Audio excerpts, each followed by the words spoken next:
Hare Rama, Rama Rama, Hare Hare. Hare Krishna, Krishna Krishna, Hare Hare. Hare Rama, Rama Rama, Hare Hare. Hare Krishna, Krishna Krishna, Hare Hare. Hare Rama, Rama Rama, Hare Hare. Hare Krishna, Krishna Krishna, Hare Hare. Chapter 6. Brahmovacha Vacham Vahnirmukham Kshetram Chandasam Saptadhatavah Havyakavyamrutan Nanam Jihva Sarvarasasya cha. Lord Brahma said, "The mouth of the Virat Purusha, the universal form of the Lord, is the generating center of the voice, and the controlling deity is fire. His skin and his 6 other layers are generating centers of Vedic hymns, and his tongue is the productive center of different foodstuffs and delicacies for offering to the demigods, the forefathers, and the general mass of people." Sarvasunam cha vayoscha tannase paramayane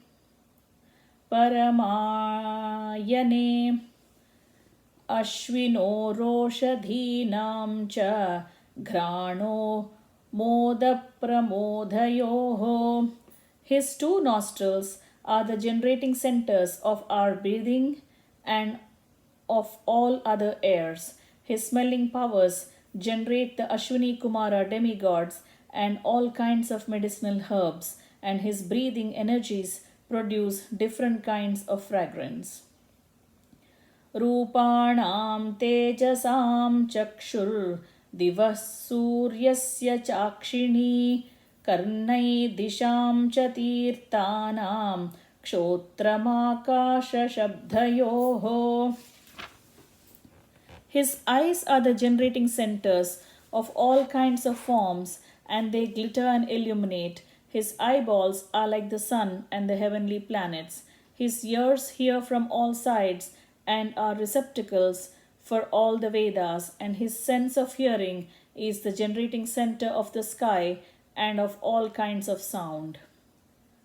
Tada Tadgatram vastu saranam Saubhagasya cha bhajanam Tvaghasya sparshavayoshcha sarvamedhasya chaivahi.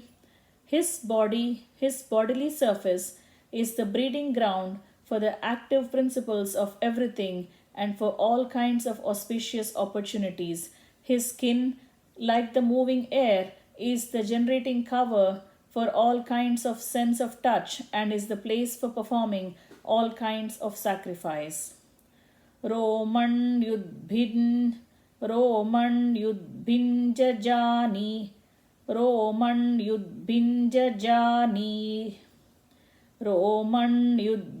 jajatinam yairva yajnastu sambhrutah Keshashmashnun nakhan yasya shilalohabra vidyutam. The hairs on his body are the cause of all vegetation, particularly of those trees which are required as ingredients for sacrifice. The hairs on his head and face are reservoirs for the clouds, and his nails are the breeding ground of electricity, stones, and iron ores. Bahavo lokapalanam prayashah kshema karmanam. The Lord's arms are the productive fields for the great demigods and other leaders of living entities who protects the general mass. विक्रमो भूर्भुवः स्वश्च क्षेमस्य शरणस्य च सर्वकामवरस्यापि हरेश्चरण आस्पदम्. Thus the forward steps of the Lord are the shelter for the upper, lower, and heavenly planets, as well as for all that we need. His lotus feet serve as protection from all kinds of fear. Apam viryasya sargasya parjanyasya prajapatehe pumsah sishna upastastu prajatyananda nirvrutehe. From the Lord's genitals originate water, semen, generatives, rain, and the procreators. His genitals are the cause of pleasure that counteracts the distress of begetting. Payuryamasya mitrasya parimokshasya narada himsaya nirriter mrutyor nirayasya gudam smrutaha. O Narada, the evacuating outlet of the universal form of the Lord is the abode of the controlling deity of death, Mitra, and evacuating hole and the rectum of the Lord is the place of envy, misfortune, death, hell, etc. Parabhutera dharmasya tamasaschapi paschimaha nangyo nadhanadinam cha gotranamasti samhatihi. The back of the Lord is the place of all kinds of frustration and ignorance, as well as for immorality. From his veins flow the great rivers and rivulets, and on his bones are stacked the great mountains. Avyakta rasa sindhunam bhutanam nidanasya cha udaram viditam pumso hrudayam manasaf padam. The impersonal feature of the Lord is the abode of the great oceans, and his belly is the resting place for the materially annihilated living entities. His heart is the abode of the subtle material bodies of the living beings. Thus it is known by the intelligent class of men. Dharmasya mama tubhyam cha kumaranam bhavasya cha vijnanasya cha sattvasya parasyatma parayanam. Also the consciousness of that great personality is the abode of religious principles, mine, yours, and those of the four bachelors, Sanaka, Sanatana, Sanatkumara, and Sanandana. That consciousness is also the abode of truth and transcendental knowledge. Aham bhavan bhavaschaiva ta ime munayo grajaha sura suranara nagaha kagha mrugasaris prusha saris srupaha gandharvapsaraso yaksha raksho bhutagano ragaha pashavah pitaras siddha vidyadrascharana dhrumaha anye cha vivida jiva lajasthalanabhaukasaha.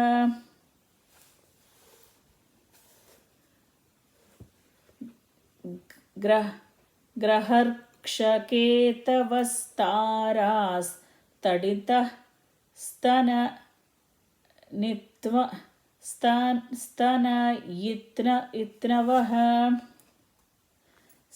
itnavaha sarvam purusha ye vedam bhutam bhavyam savachayat tanedabhavrutam vishvam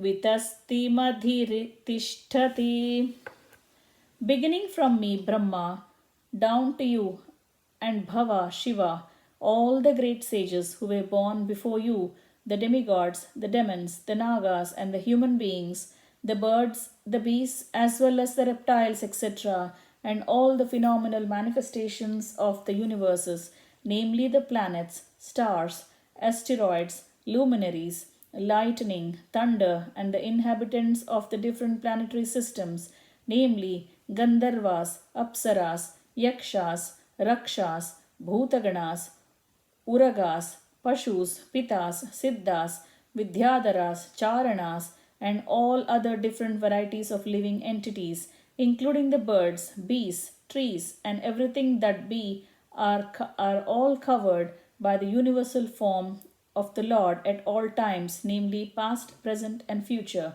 although He is transcendental to all of them, eternally existing in the form not exceeding 9 inches. 9 inches.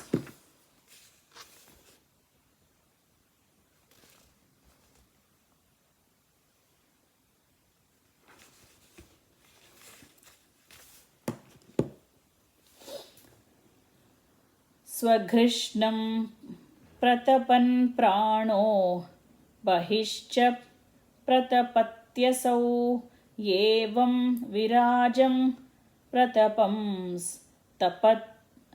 tapatyantarbahiv puman. The sun illuminates both internally and externally by expanding its radiation. Similarly, the Supreme Personality of Godhead, by expanding His universal form, maintains everything in the creation both internally and externally.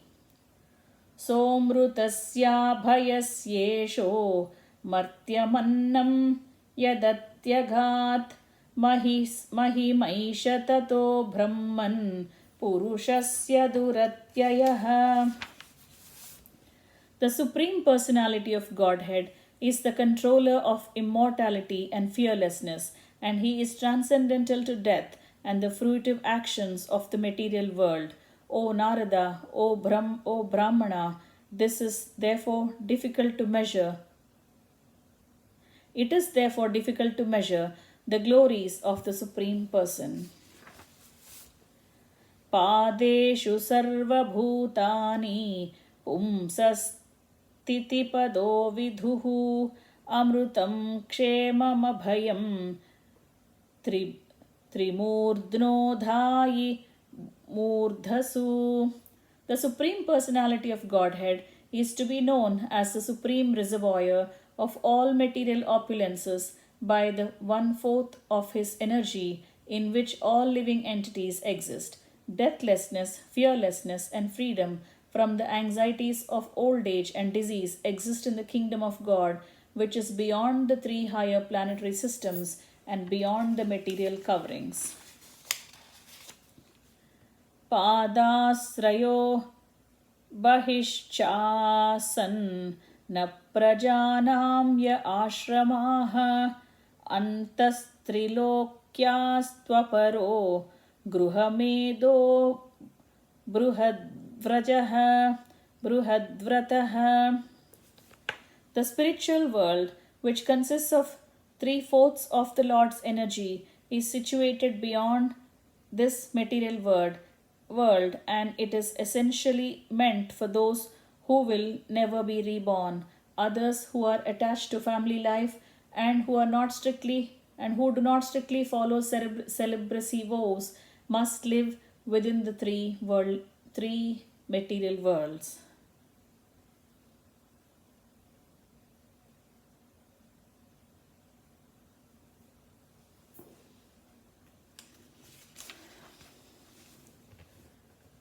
Sruti vichakrame vishwang sashana nashane ubhe yada vidyacha purushastu bhayakshrayah. By His energies, the all-pervading personality of Godhead is thus comprehensively the master in activities of controlling and in devotional service. He is the ultimate master of both nescience and the factual knowledge of all situations. यस्मादण्डं विराड्यज्ञे भूतेन्द्रियगुणात्मकः तद्द्रव्यमत्यगाद्विश्वं गोर्भिः Surya इवातपन्.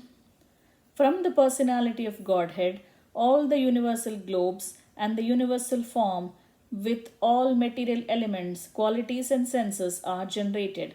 Yet he is aloof from such material manifestations like the sun, which is separate from its rays and heat. Yadasyanaabhyan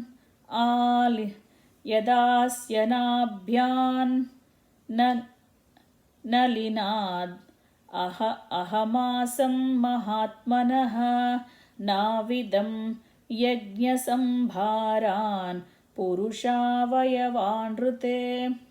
When I was born from the abdominal lotus flower of the Lord Mahavishnu, the great person, I had no ingredients for sacrificial performances except the bodily limbs of the great personality of Godhead. Teshu yajnasya pashavah savanaspatayah krushaha idam cha devayajanam kalaschorugunanvitaha. For performing sacrificial ceremonies, one requires sacrificial elements such as flowers, leaves, and straw, along with sacrificial altar and a suitable time, spring. Vastun yoshadhayah sneha rasaloha mrudo jalam rucho yajumshi samani chaturhotram cha sattama. Other requirements are utensils, grains, clarified butter, honey, gold, earth, water, the Rig Veda, Yajurveda, Samaveda, and 4 priests to perform the sacrifice. Namadheyani mantrascha dakshinascha vratani cha devatanukramah kalpah sankalpastantrameva cha. Other necessities include invoking the different names of the demigods by specific hymns and vows of recompense in accordance with the spiritual scriptures for specific purposes and by specific processes. Gatayo matayaschaiva prayaschittam samarpanam purushavayavairete sambhara sambrutamaya. Thus I had to arrange all these necessary ingredients and paraphernalia of sacrifice from the personal bodily parts of the personality of Godhead. By invocation of demigods' names, the ultimate goal, Vishnu, was gradually attained, and thus compensation and ultimate offering were complete. Iti samruta sambharaha purushavayavairaham tameva purusham yajnam tenaiva yajamishwaram. Thus I created the ingredients and paraphernalia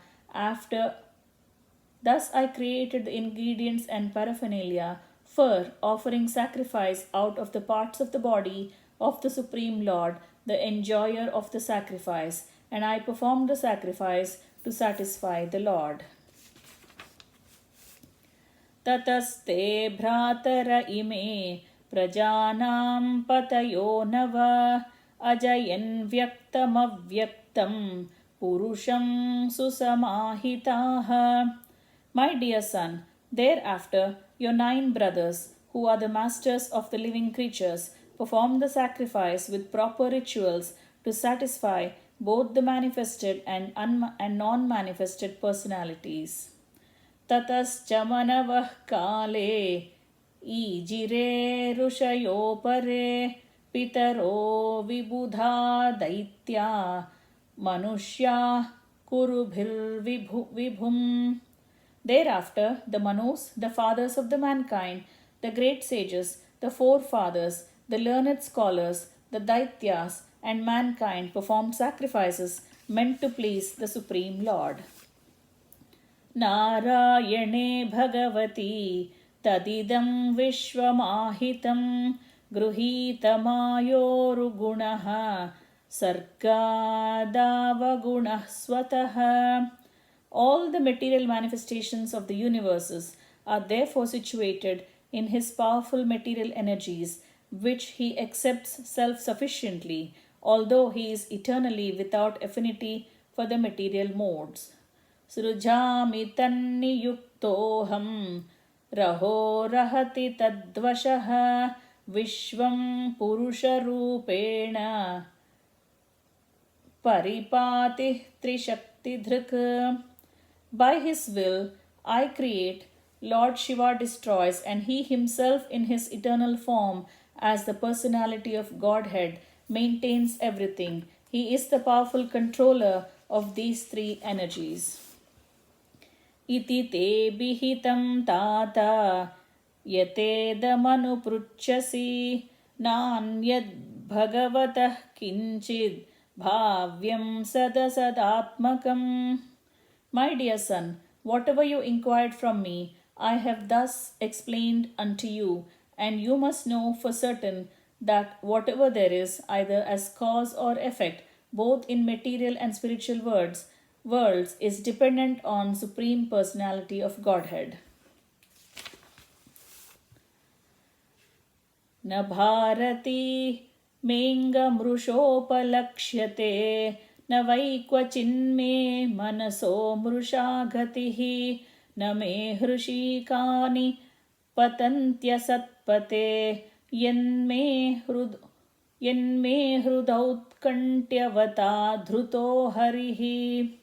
O Narada, because I have caught hold of the lotus feet of the Supreme Personality of Godhead, Hari, with great zeal, whatever I say have never proved to be false, nor is the progress of my mind ever deterred, nor are my senses ever degraded by temporary attachment to matter. Soham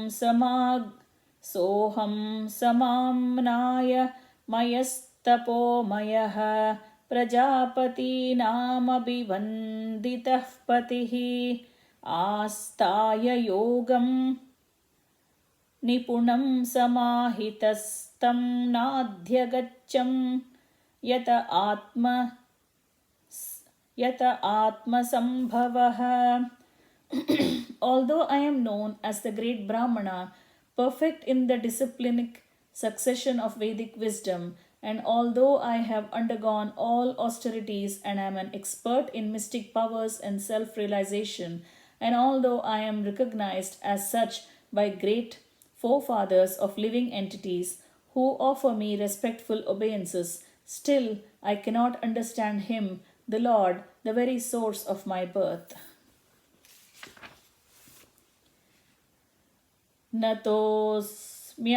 नतोऽस्म्यहं तच्चरणं समीयुषां भवच्चिदं स्वस्त्ययनं समङ्गलं यो ह्यात्ममायाविभवं स्मपर्यगाद् यथा नभस्वान्तमता परे कृतः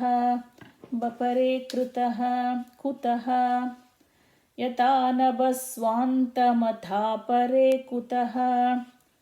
Therefore, it is best for me to surrender unto his feet, which alone can deliver one from the miseries of repeated births and deaths. Such surrender is all auspicious and allows one to perceive all happiness. Even the sky cannot estimate the limits of its own expansions. So, what can others do when the Lord himself is unable to estimate his own limits?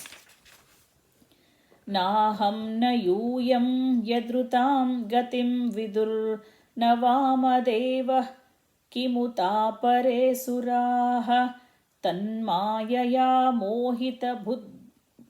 बुद्धयस्त्विदं विनिर्मितं चात्मसमं विचक्ष्महे. Since neither Lord Shiva nor you nor I can ascertain the limits of the spiritual happiness, how can other demigods know it? And because all of us are bewildered by the illusionary external energy of the Supreme Lord, we can see only this manifested cosmos according to our own individual ability.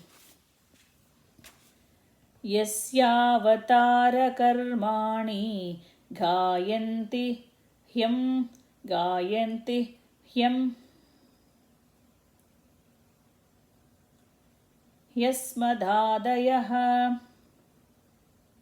गायन्ति ह्यस्मदादयः नयं विदन्ति च त्वेन तस्मै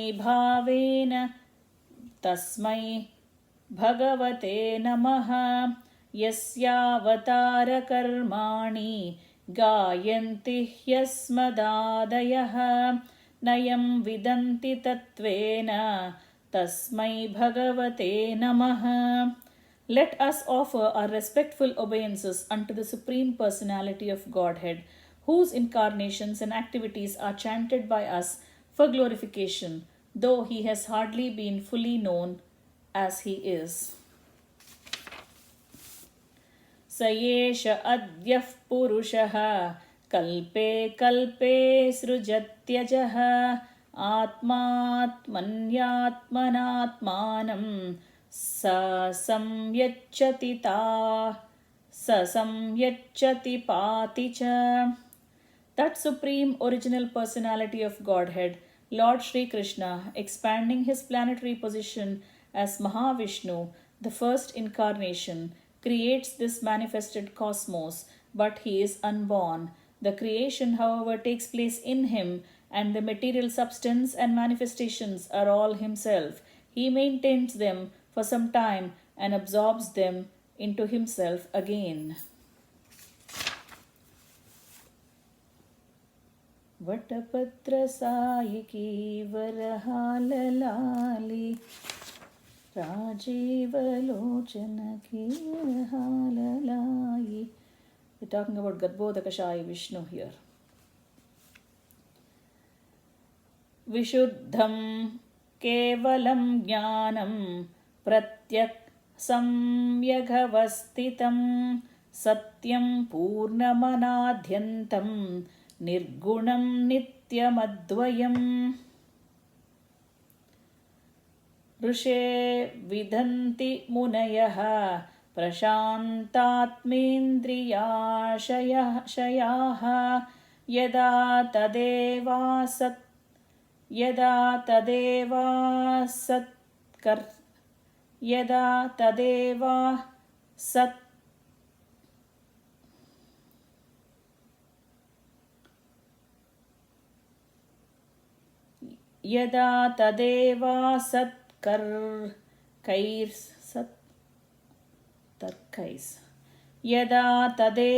sattarkaistri thirodhiyena viplutam. The personality of Godhead is pure, being free from all contaminations of material tinges. He is the absolute truth and the embodiment of full and perfect knowledge. He is all-pervading, without beginning or end, and without rival. O Narada, O great sage, the great thinkers can know him when completely freed from all material hankerings and when sheltered under undisturbed conditions of the senses. Otherwise, by untenable arguments, all is distorted and the Lord disappears from our sight.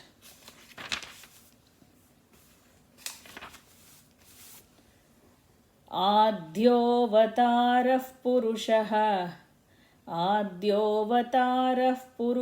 Parasya Kalasvabhavas Sadasanvanascha Dravyam Vikaro Guna Indriyani Virat Swarat Stasnu Charishnu Bhumnaha. Karanarnavasai,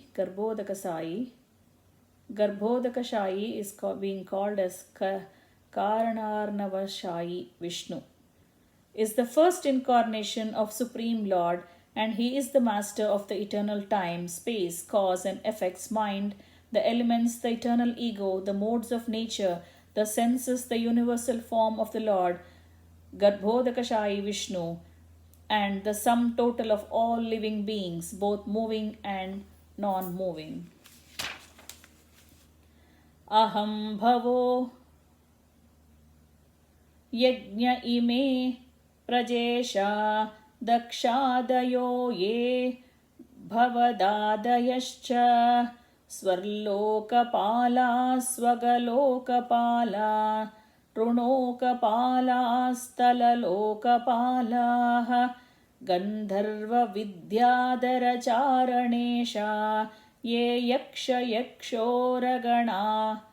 गणाथाः ये वा ऋषीणां वृषभाः पितॄणां दैत्येन्द्रसिद्धेश्वर दानवेन्द्राः अन्ये च ये प्रेतपिशाचभूत कूष्माण्डयादो मृगपक्ष्यधीशाः यत्किञ्च लोके भगवन्महस्व दोजःसहस्वद्बलवत्क्षमावत् श्रीहरिविभूत्यात्मवदद्भुतार्णं तत्त्वं परं रूपवदस्वरूपम्.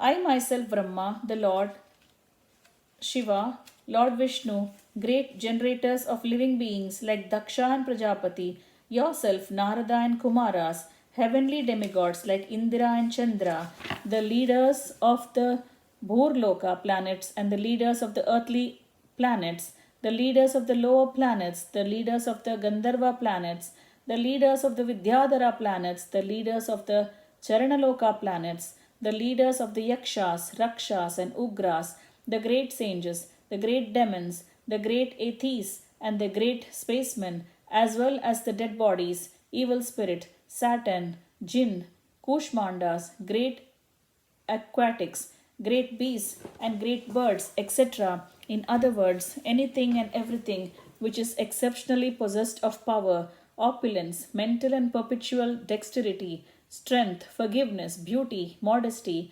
opulence, breeding, whether in form or formless, may appear to be specific truth and the form of the Lord, but actually they are not so. They are only a fragment of the transcendental potency of the Lord.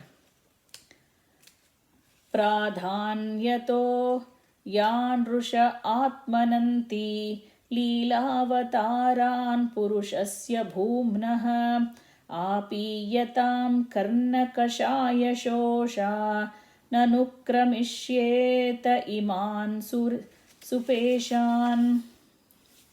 O Narada, now I shall state, one after another, the transcendental incarnations of the Lord, known as Leelavataras. Hearing of their activities counteracts all foul matters accumulated in the year. These pastimes are pleasing to hear and are to be relished. Therefore, they are in my heart. Thus ends the chapter entitled Purusha Sukta confirmed.